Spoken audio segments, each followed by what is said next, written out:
Γεια σας παιδιά, όποιος δεν ξέρει αυτά εδώ, όποιος δεν τα ξέρει είναι αυτό εδώ. Και το καλύτερο έχουν points, πώς λέγεται, και έχουν και κουρόμι για να σας το δείξω πιο κοντά. Είναι ωραίο. Στην πραγματικότητα δεν είναι θολό και είναι ωραίο. Ωραία, μόνο που δεν είναι, αυτό ας πούμε είναι. Κοιτάξτε.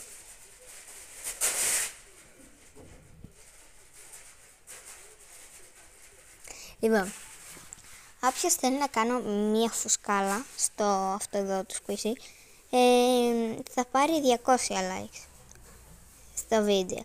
Και όποιος θέλει να το κάνω όλο με φούσκα, θα πάρει 1000 likes, εντάξει. Λοιπόν, κοιτάξτε λίγο, από εδώ φαίνεται. Όπα. Τέλος πάντων. Τώρα θα το γεμίσω με points.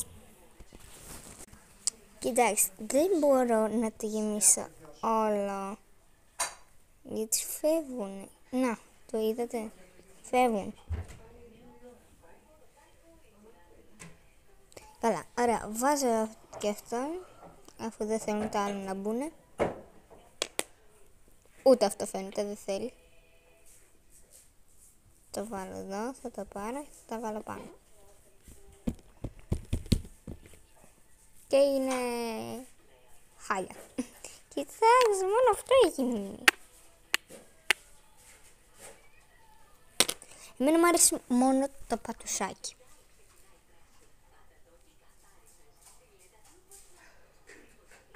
Μόνο που από πίσω έχει αυτό εδώ.